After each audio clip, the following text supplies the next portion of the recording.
Domplex.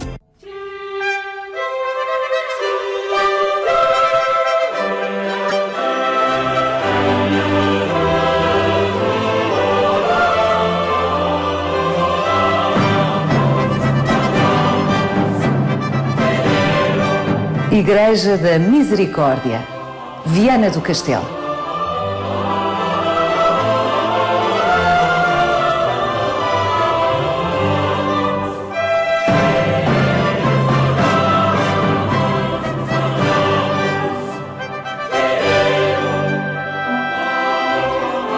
Tesouro do mais exuberante barroco português, a Igreja da Misericórdia de Viana do Castelo é um caso singular.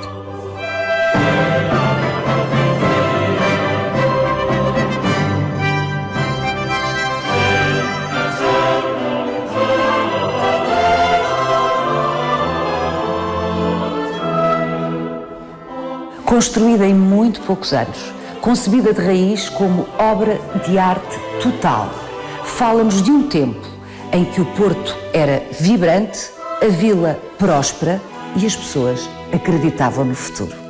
Vai querer saber mais? Venha connosco nesta visita guiada.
João Alpuim Botelho, isto é um prato cheio, esta Igreja da Misericórdia. Esta igreja é fantástica, é o barroco no seu esplendor, em que nós temos todas as artes, o azulejo, a talha dourada, a pintura, a lógica da colocação é verdadeiramente um espaço fiérico. E é um espaço que tem uma espiritualidade fantástica, a forma como nós somos envolvidos por ele é absolutamente notável. Ficamos com a impressão, olhando para a Igreja, de que isto foi concebido de raiz assim, não é daquelas situações em que foi sendo acrescentado e alterado. Portanto, se calhar é uma sensação enganadora. É uma sensação absolutamente correta, porque esta igreja tem uma outra particularidade, é que desde o momento em que foi concebida até o momento em que foi terminada, passaram 6 anos. Deve ser dos poucos casos na arquitetura, das obras públicas portuguesas. Em 1000 anos de história de Portugal, quase deve ser dos raros casos. Esta igreja, assim como a vemos, demorou 6 anos a fazer? Entre 1716 e 1722 a igreja foi executada. Bem, extraordinário. Havia uma igreja anterior que estava em ruínas, a Igreja da Misericórdia era muito importante na cidade e houve uma capacidade da instituição de mobilizar meios e artistas. E depois há outra coisa muito importante, é que os artistas que estão envolvidos na concepção da igreja são os melhores artistas da época. Os azulejos foram pintados pelos melhores azulegistas, o traço da igreja é de um dos melhores arquitetos, Manuel Pinto Villa-Lobos, as pinturas, tudo foi um projeto feito com princípio, meio e fim, com os melhores, e é por isso que, de facto, este conjunto é um conjunto nesta unidade, não é? Nesta harmonia, nesta espiritualidade é por ter sido exatamente esse projeto feito e terminado num curto espaço de tempo, com uma vontade de trabalhar com os melhores daquela época, com os melhores contemporâneos. E ser moderno, não é? E ser moderno. Isso é uma ideia muito interessante. Nós achamos sempre que o desejo de modernidade está nos grandes centros urbanos. À época, Viana do Castelo era uma vila. E, contudo... A encomenda deste azulejo refere mesmo que queremos fazer uma coisa ao moderno. E há um aceitar das novas tendências da arte.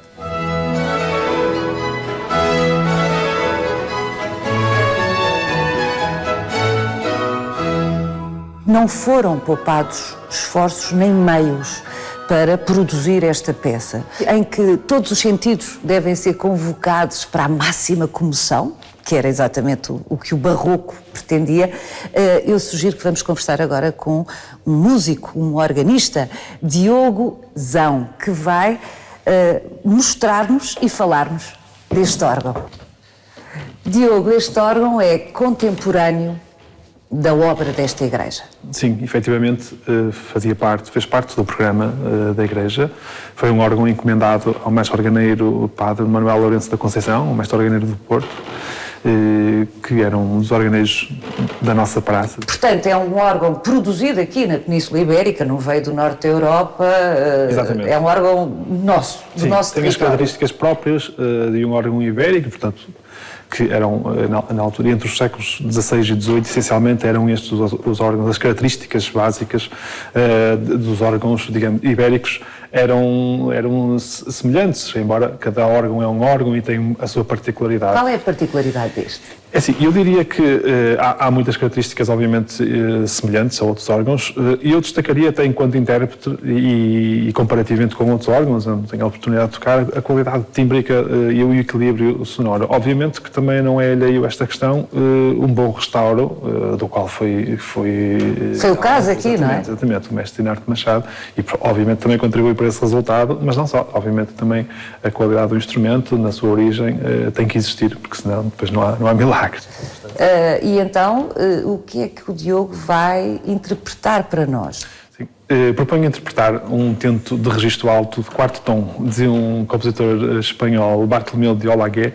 Crê-se que seja um compositor basco, embora tenha trabalhado a partir de 1649 na Catedral de Burgos, era mestre-capela, foi mestre-capela da Catedral de Burgos, e mais tarde, em 1651, aqui bem perto, em Santiago de Compostela, exerceu as suas funções de mestre-capela, faleceu em 1658, em Santiago. Esta peça tem a particularidade, também por isso eu vou ter escolhido, por constar todas as peças organísticas deste compositor, e esta em particular, constar de um manuscrito que, embora não esteja datado, seja de final do século XVII, início do XVIII, que está na Biblioteca Pública Municipal do Porto. Portanto, é provável ou é possível que tenha sido executada aqui esta peça ou outras do mesmo compositor? Exatamente. Portanto, com certeza que nesta época, pelos registros que existem e até pelo tipo de escrita, de composição, eram este tipo de obras que se executavam nestes órgãos, porque existe uma relação entre a escrita e o tipo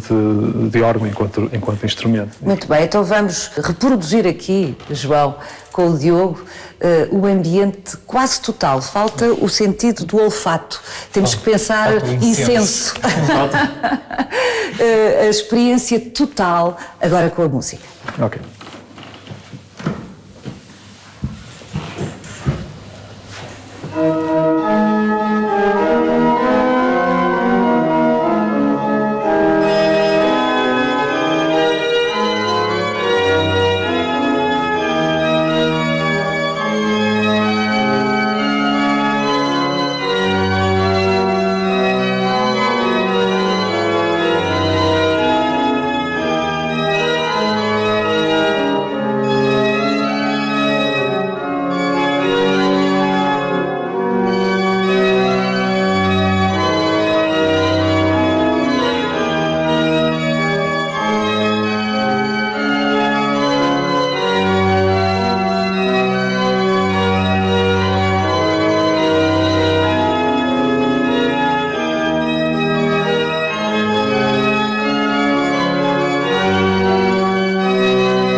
João, esta igreja não trata só da exaltação dos sentidos, convida-nos à ação.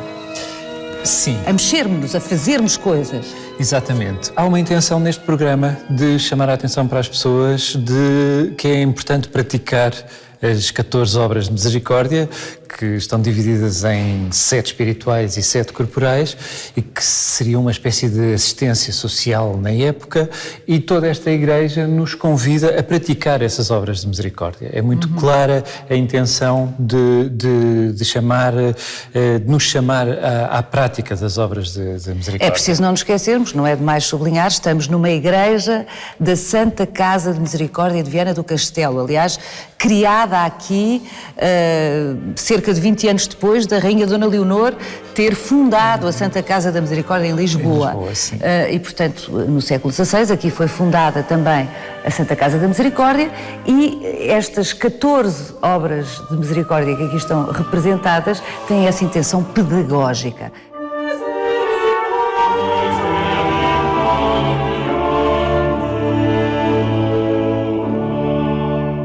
A colocação da igreja no espaço urbano impede que a entrada seja feita pelo fundo. A entrada é feita lateralmente, o que para o barroco seria uma preocupação, porque não se entra logo com aquele, não se vê logo tudo, não há logo aquele esplendor inicial. E então a solução descoberta, imagino que entre o Manuel Pinto Villa-Lobos, o arquiteto, e o Policarpo Oliveira Bernardes, pintor dos azulejos, foi colocar este painel que nos recebe. E veja como é engraçado. O ponto de fuga é claramente o rosto do menino Jesus. O painel refere-se à passagem bíblica do menino entre os doutores, e veja como tanto os olhares dos doutores se dirigem para ele, como todas as linhas de força da arquitetura se dirigem para ele, e ele recebe quem entra no museu. Portanto, o nosso olhar é também dirigido para o rosto dele, e ele recebe-nos com aquela mão como quem a apontar e a convidar-nos a avançar em direção ao altar. E também é engraçado, se me permite, que esta primeira misericórdia, ou a primeira misericórdia que nos é dada a ver, exatamente neste painel, que é aquele com que nos deparamos, como bem explicou, é a que diz: há que ensinar os ignorantes. Isto é muito engraçado. Podiam ter escolhido outro qualquer, outra misericórdia qualquer à cabeça. E repare que além de ser o ensinar os ignorantes, é o menino entre os doutores. E é Jesus, uma criança, a chamar ignorantes aos doutores, ou a mostrar aos doutores a sua ignorância. Portanto, é logo uma forma de nos pôr no nosso lugar. E o João já falou do Policarpo Oliveira Bernardes. Estamos a falar de um dos grandes mestres do ciclo, dos mestres no que respeita à azulejaria portuguesa. E há quem diga que esta igreja e que este conjunto de painéis são a obra-prima de Policarpo. Eu penso que, pelo menos no sentido de ser a obra primeira, podemos afirmar isso com bastante certeza. Primeiro, do seu ponto de vista cronológico. Cronológico, sim. Esta igreja marca o fim do protagonismo do António Oliveira Bernardes e o início do protagonismo do seu filho, de Policarpo Oliveira Bernardes. Como grande mestre, da azulejaria portuguesa, precisamente na sua fase mais interessante e exigente. Primeira misericórdia: ensinar os ignorantes.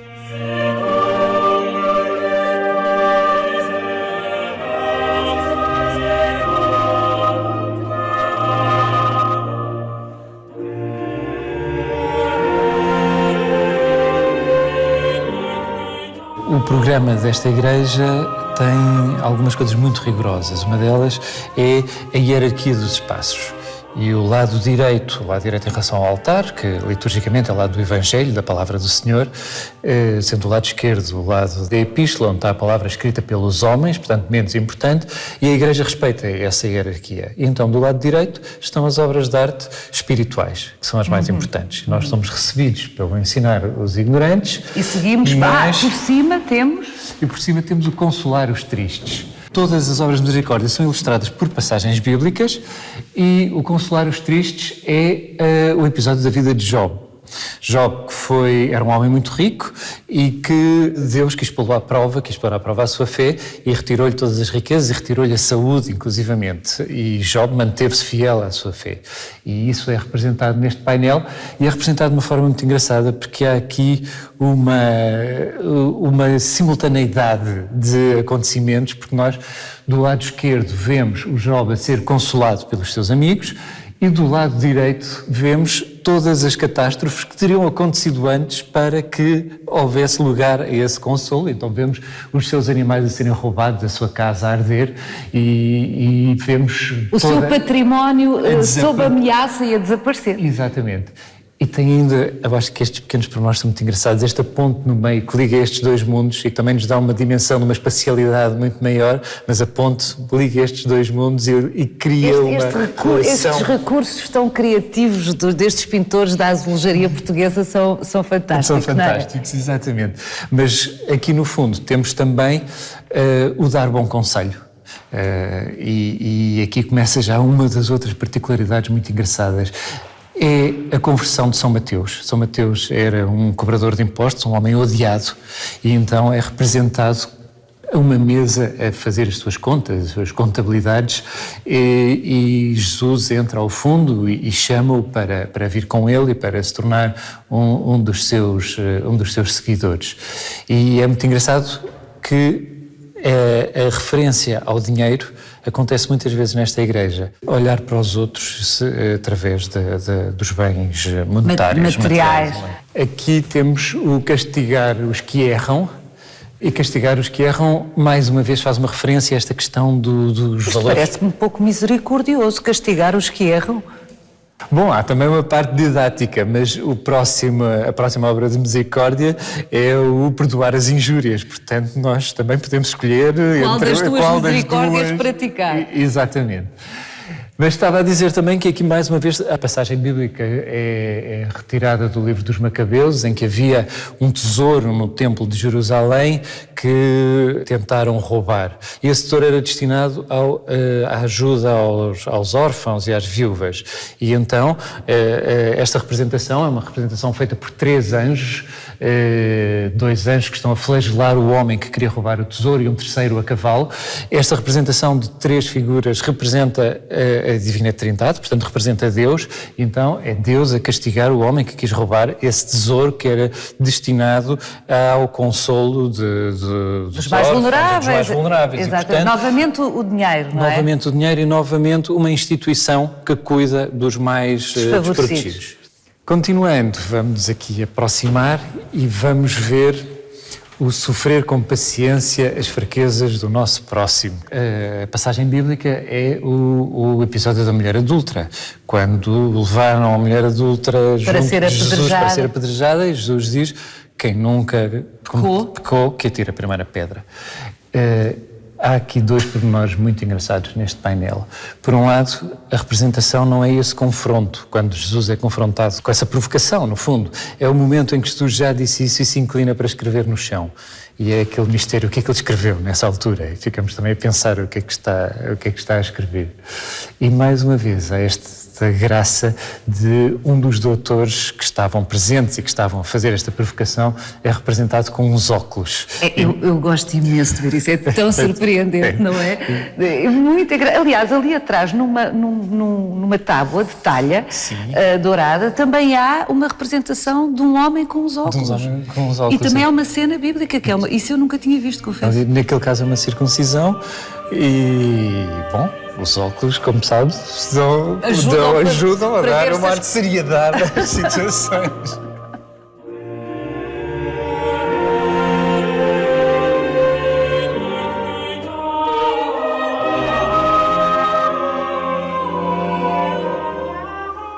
O último dos painéis e, portanto, a 7ª obra de misericórdia espiritual é o rogar a Deus pelos vivos e defuntos, e mais uma vez é representado o dinheiro. É um episódio do livro dos Macabeus em que houve uma batalha que perderam e que há uma recolha de dinheiro para honrar os mortos. E o que é representado é exatamente esse peditório, o momento em que estão a ser passados de mão em mão estes sacos de dinheiro para que haja essa honra aos mortos. Então, agora temos que voltar atrás para ver as misericórdias corporais. Exatamente. Vamos outra vez para o fundo da igreja. Vamos do lado direito e Vamos agora para o lado esquerdo. Temos que ir até lá ao fundo outra vez, que isto é uma banda desenhada, não é? Sim, tem muito essa lógica.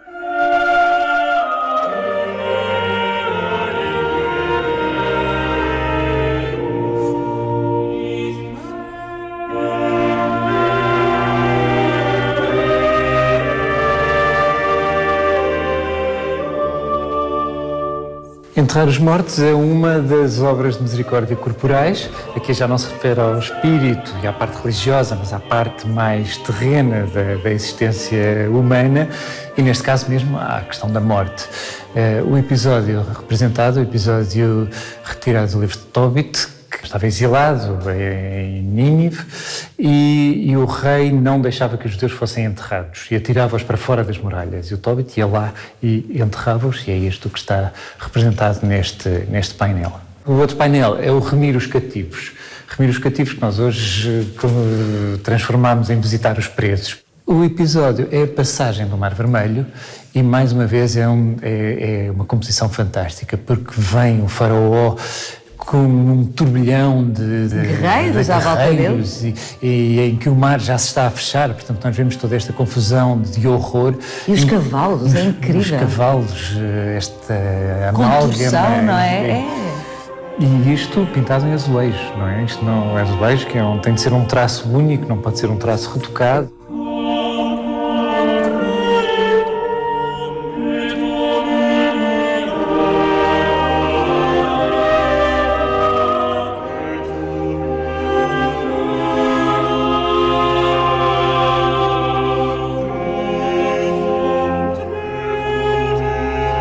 Dar pousada aos peregrinos.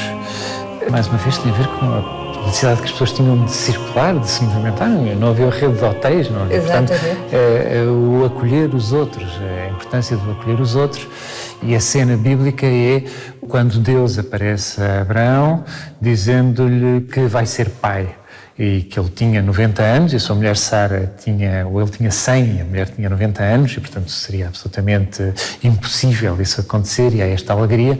E é a forma como ele recebe estas três figuras que, mais uma vez, o número 3 representa Deus, e vemos a alegria com que ele está a pôr uma mesa, vem ali já um bolo, um pão, a mesa já está com uma toalha, o acolhimento e a alegria com que ele recebe as pessoas é total, e a graça de ver este jogo entre um mobiliário setecentista e uma cena bíblica. Exato. Esta mesa é claramente... Mas é sempre assim, não é? As cenas são sempre representadas de acordo com o tempo em que são representadas, Exatamente. Não obstante ao tempo a que se reportam. Exatamente. Não é? Aqui então é flagrante nesta cama, não é? Exatamente. Estou a visitar os enfermos quando Cristo vai visitar a sogra de São Pedro, que estava doente, e em que esta cama é uma cama de Piltz, uma cama obviamente setecentista, e que tem mais uma vez essa graça do mobiliário. Se tivéssemos dúvidas quanto à época em que estes azulejos foram pintados, bastava observar o mobiliário e estavam datados, não é? Exatamente. Aqui é o vestir os nus.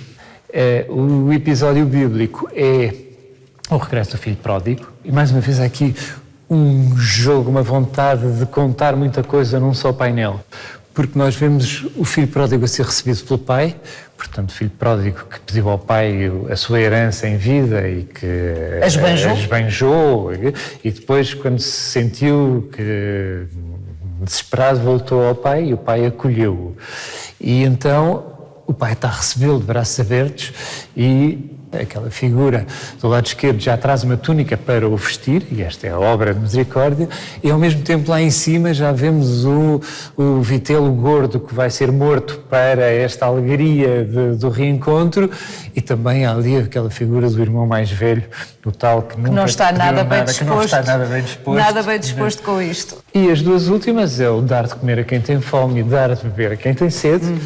Mais terreno não pode ser, não é? E no caso de dar de beber a quem tem sede, o episódio é quando Moisés toca com a vara num rochedo, na fuga do Egito, toca com a vara num rochedo para que se brote água e assim tire a sede a todo o povo que o acompanhava. No caso do dar de comer a quem tem fome, é o episódio da multiplicação dos pães e dos peixes, quando havia uma multidão que seguia Jesus e só havia 4 pães e 5 peixes, enfim, havia poucos pães e poucos peixes para alimentar aquela gente toda. Exatamente. E Cristo Jesus conseguiu com esses poucos mantimentos alimentar toda a gente. Mas, João, de todos estes painéis, como já vimos, de uma inventiva, de uma expressividade fantástica, o que mais me impressiona é esta arcada, esta cenografia por cima do arco que dá para o altar. É esmagador em termos artísticos, porque a perfeição do desenho aqui eu acho que é de um esmero fantástico. E é também uma peça-chave em toda a leitura desta igreja, porque por um lado une este lado espiritual ao lado corporal, por outro lado há uma outra leitura que se faz dentro da igreja, que é o espaço que acolhe o sagrado, da Capela Mor, e o espaço da Assembleia, onde os laicos são acolhidos, e este painel está nesta conjugação destas duas oposições, digamos assim. E a representação da Senhora da Misericórdia é uma Nossa Senhora com um manto aberto, e esse manto protege o mundo todo. Estas obras de misericórdia protegem o mundo.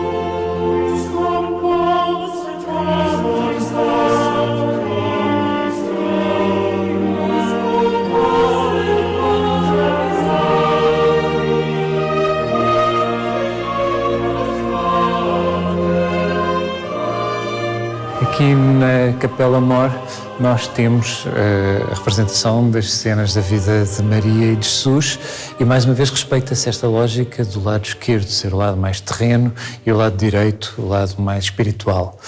E então do lado esquerdo temos as cenas de Maria, mãe de Jesus, uma mulher humana, digamos assim, em que está representado o seu nascimento, a sua apresentação no templo, o casamento com São José e a anunciação, quando o anjo apareceu a Maria para lhe dizer que ia ser a mãe de Deus. E do lado direito são as cenas da vida de Jesus, também com o nascimento, com a adoração dos Reis Magos, com a apresentação no templo e com a circuncisão. E há uma coisa muito engraçada, é que foi este o lado mais importante que o Policarpo escolheu para assinar a sua obra. É justo. É justo, eu acho que é justo. Foi aqui que ele escreveu o Policarpos Oliva Fecit, Policarpos Oliveira fez. Ao centro, evidentemente, a cena maior, a última ceia. A última ceia, que é o que de facto se faz neste altar, é reproduzir a última ceia, o momento da consagração do corpo e do sangue de Cristo. E esta tela é a tal tela que já falámos, que foi pintada por António Oliveira Bernardes, pelo pai do Policarpo, e que terá feito assim, através desta tela, a sua passagem de testemunho na obra grande do filho, mas quis marcar também a sua presença. E com a peça maior. E com a peça maior. João Alpuim Botelho, esta igreja da Misericórdia não é a primeira igreja da Santa Casa da Misericórdia de Viana do Castelo. Não. Antes desta existiu outra. Sim. Quando a Misericórdia foi instituída com o seu edifício, onde haveria um hospital, e ao lado havia já uma igreja. Será de meados do século XVI, portanto 1520, 30, por aí. Essa igreja, sabemos muito pouco dela, sabemos que estava em ruínas em 1714 e foi nessa altura que se decidiu reconstruí-la. Demoli-la, exatamente, demoli-la e construir no seu espaço, e num espaço aumentado, porque entretanto a Misericórdia tinha ganho mais importância na cidade, fazer esta obra magnífica, que já dissemos também que foi feita em 6 anos. Alleluia, alleluia.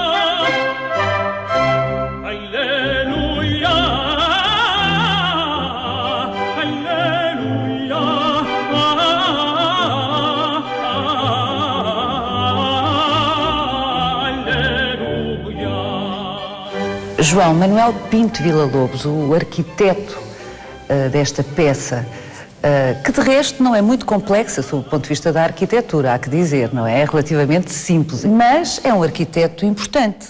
É um arquiteto muitíssimo importante em Viana.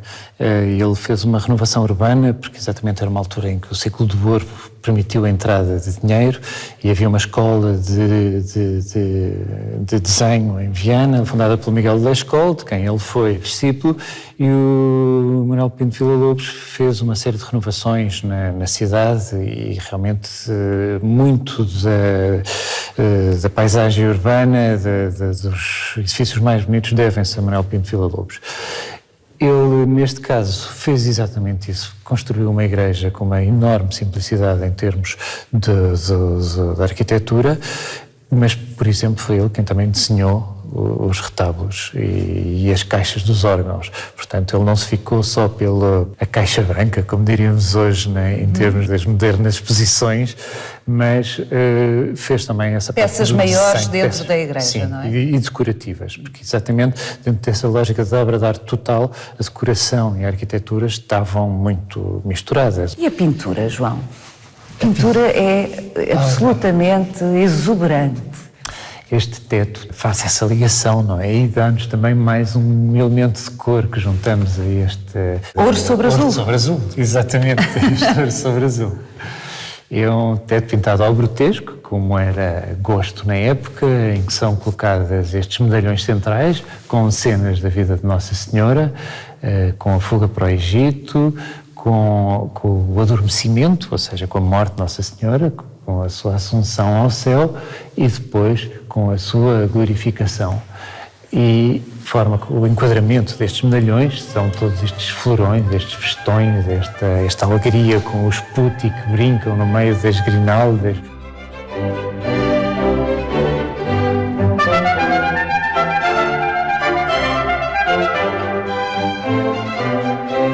Bom, é de facto espetacular, esta é a expressão, mas é preciso dizer, é uma questão de rigor, que este teto foi sucessivas vezes repintado, portanto não seria exatamente assim, ainda que o espírito seguramente se manteve. Mas há aqui pintura maior e pintura sobre tela. Sim, dentro da Igreja da Misericórdia existem as três mais importantes pinturas a óleo do século XVI, do século XVII e do século XVIII da cidade de Viana do Castelo, que foram exatamente encomendas da Misericórdia. E eu acho que isso é muito engraçado e é uma coisa que nos dá a que pensar, é percebermos que este lado espiritual da Misericórdia não é um lado só religioso, é um lado também artístico, é um lado de uma procura do belo e é um lado em que não há um medo de seguir as novas tendências. Já falámos também dessa questão da Igreja hoje ser uma coisa mais... procurar ser mais consensual, mas nesta altura havia talvez um maior arrojo na forma de apresentar as coisas. Há o retábulo da tal Igreja inicial, que é uma Senhora da Misericórdia pintada pelo André de Padilha, que foi um pintor que fez escola em Viana do Castelo e teve uma série de seguidores. Cerca de 1630 há um quadro também, uma adoração dos pastores, pintada por Cornélios de Bir, que foi recentemente descoberta a autoria num estudo de Pedro Raimundo, e este era um pintor flamingo que trabalhava em Espanha. Em 1530 nós estamos em União Dinástica, portanto esta ligação com Espanha era óbvia, digamos assim. E aliás esse retábulo mantém-se na igreja exatamente pela qualidade da sua pintura, porque ele também teria pertencido à igreja original. E o terceiro é o António Oliveira Bernardes, com esta última ceia. Com aquele Judas que nos levanta a dúvida, será o rosto ou não do pintor?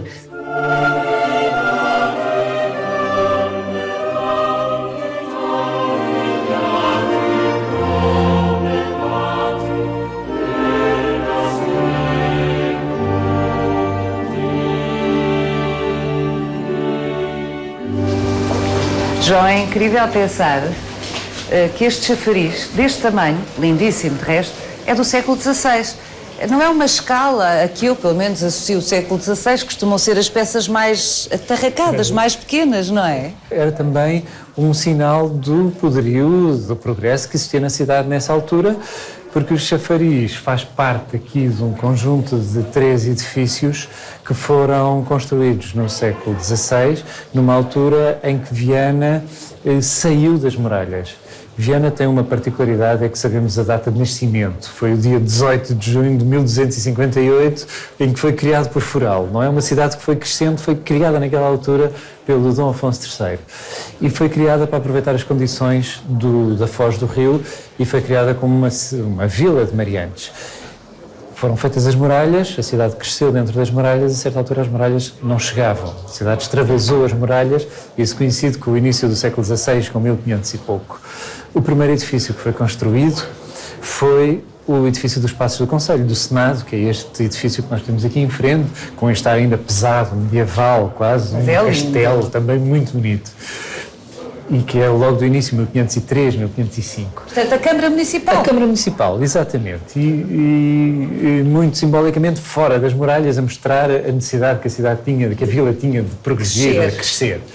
E depois foi logo construído, em 1550, meados do século, foi logo construído o chafariz. E o chafariz com este aparato todo. E foi respeitado também a existência desta praça, que na altura se chamava Campo do Forno, mas que foi respeitado como um espaço em que as pessoas, quando chegavam, pousavam as coisas, em que passavam-se aqui touradas, feiras. Ainda hoje, o grande momento das festas da Senhora da Agonia é aqui, e este espaço livre, à espera de ser utilizado, continua a ser o lugar central da cidade. E foi aqui que, em 1520-21, quando foi pedida a instalação da Misericórdia em Viana, foi aqui que, em 1526, foi construído o primeiro edifício. Não sabemos nada dele, mas que, quando foi construído sem pensar no crescimento que poderia ter. Passados alguns anos, já estava claramente pequeno e houve uma altura em que foi preciso renová-lo. E nessa altura, e aqui também é uma história muito engraçada, há um dos provedores da Misericórdia, o João Jacomo de Luna, chega à reunião da mesa, portanto à reunião da direção, e apresenta um desenho. E diz, se alguém tem outro desenho, diga, mas eu tenho aqui este e gostava que fosse este. E é esse o desenho que acabou por ser feito. É engraçado, uma outra curiosidade, o chafariz foi feito por um pedreiro, João Lopes, o Velho. Este edifício foi feito pelo filho dele, João Lopes, o Moço. E esta fachada é considerada como uma das fachadas mais originais da arquitetura portuguesa, porque não tem influências na arquitetura portuguesa que foi construída até então. É uma composição com influências do norte da Europa, com influências de Veneza, com influências dos sítios por onde os nossos mariantes andavam, e que iam recolhendo essas influências e que iam recolhendo as estampas com que muitas destas imagens que estão aqui esculpidas de renascentistas foram utilizadas. E, portanto, mostra-nos também essa capacidade de absorver aquilo que foi visto e de propor uma coisa absolutamente diferente de tudo o resto. Além do mais, desta fachada seria ainda por cima pintada, o que daria também um efeito absolutamente espetacular. Esta fachada, tal como a descreve, dá-nos conta do cosmopolitismo da vila, porque na altura Viana do Castelo ainda não era uma cidade, era uma vila, não é? Sim. Da vila de Viana do Castelo, porque realmente o Porto estava com uma atividade fantástica no século XVI e, como diz, vinham gentes de outras partes do mundo que acabavam por influenciar o que aqui se passava.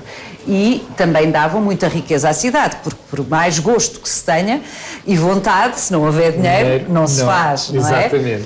E eu imagino que a igreja, tal como a estivemos a ver, e que é uma peça do século XVIII, como o João já explicou, veio substituir a primeira igreja da Misericórdia, que aqui existiu, foi construída no mesmo ambiente de prosperidade e riqueza, porque senão não teria sido possível ser feita em tão pouco tempo, não teriam podido contratar os melhores artistas, não teriam se calhar tido a autoconfiança, a ousadia de querer ser modernos, é ou não é? Exatamente. Portanto, como é que era Viana do Castelo? No momento em que foi construído este edifício das Varandas, onde funciona a sede da Misericórdia, portanto nos finais do século XVI, em 1589, era o porto de mar com os seus mariantes que davam a vitalidade à vila. Inclusivamente, em 1619, no livro sobre a vida de Frei Bartolomeu dos Mártires, é dito que Viana, em 1619, Viana era uma nova Lisboa e tinha cerca de 60 navios. 60 navios é uma brutalidade. Seria esse navio, claro. Penso que estaria ao nível do Porto, logo a seguir a Lisboa, seria uma das cidades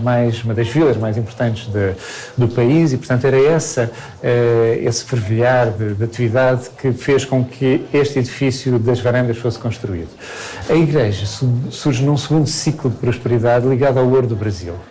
De facto, a maior parte da boa arquitetura dos solares urbanos, e não só, do Alto Minho, tem a ver com o ciclo do ouro do Brasil. E é o reflexo desse segundo momento de prosperidade que nós vemos. Refletido na igreja? A igreja tem este fulgor que nós estivemos a ver ao longo de todo este programa. E esta alegria foi uma expressão que o João usou e que eu acho particularmente feliz.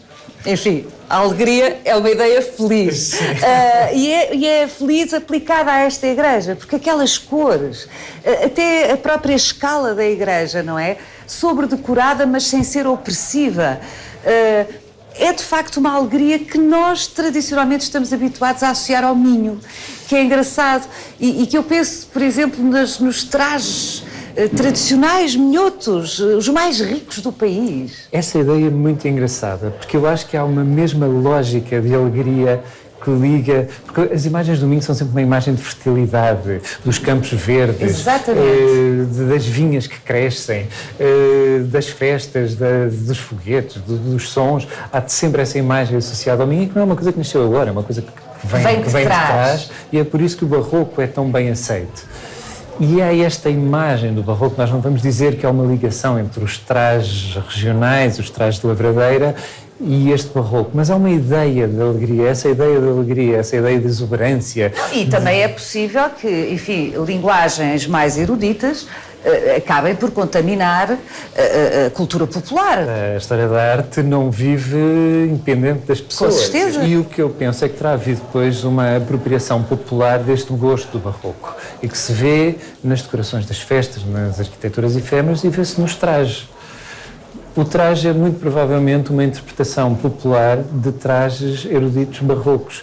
Claro que são coisas que vão ao longo dos tempos acontecendo e que vão sendo, o tempo vai acrescentando coisas, retirando outras, e há coisas que se mantêm, mas todo aquele aspecto do traje à lavradeira, do traje que nós dizemos à vianesa, muito orgulhosamente, tem a ver com esta alegria, com esta exuberância, com esta exuberância. Quando nós olhamos para estas colunas do barroco, com os putti, com os passarinhos, com as flores a crescer ali, e olhamos para os bordados dos trajes, há qualquer coisa que une estas duas coisas. E não nos podemos esquecer que o traje não é traje se não tiver o ouro. Exatamente. Falando em ouro sobre azul, falando em ouro do Brasil. E o ouro, por um lado, como uma forma de completar essa apresentação, diz-se, por exemplo, que uma mulher sem brincos é a pior coisa que pode acontecer. É uma mulher despida. Uma mulher despida, exatamente. Mas o ouro e o trabalho com que ele é usado é muito engraçado. E, aliás, há uma outra coisa. O ouro que se usa em Viana não é produzido em Viana.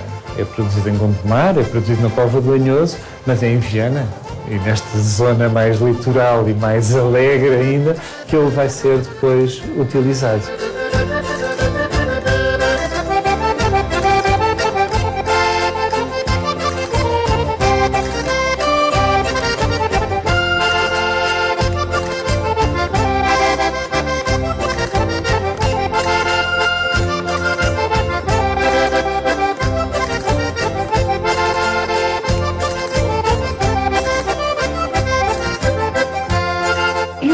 trajes negros das noivas, minhotas, os trajes tradicionais, evidentemente, depois cobertos de ouro. Aquilo ainda me remete mais para o barroco, porque há esta dualidade no barroco entre a exuberância máxima do ouro e depois uma espécie de contenção negra, de luto, e esta junção no traje da noiva, minhota. Eu acho que o traje da noiva não nos remete exatamente para essa ideia de luto ou para essa ideia de tristeza. Remete-nos para uma ideia de um corte. Que enquanto a rapariga é nova, veste-se de vermelho como forma de chamar a atenção sobre si, como forma de sedução. E no momento em que ela se casa, o que ela está a dizer é que é um momento cerimonial e é um momento em que esse lado de sedução acaba. Ela deixa de estar disponível, não é? Acabou a brincadeira. Acabou a brincadeira, exatamente. Mas não é triste. Não é triste porque não só o ouro vai lhe dar uma alegria e vai dar um contraste muito bonito, como esses trajes são, a maior parte das vezes, bordados a vidrilhos. Vidrilhos são umas pequenas miçangas de vidro e que têm um efeito de brilho para... Novamente a opulência. Novamente o brilho e novamente a alegria. E quando estes trajes desfilam, e nós continuamos a ver isso nas festas da Senhora da Agonia em agosto, quando eles desfilam, não há ali tristeza absolutamente nenhuma.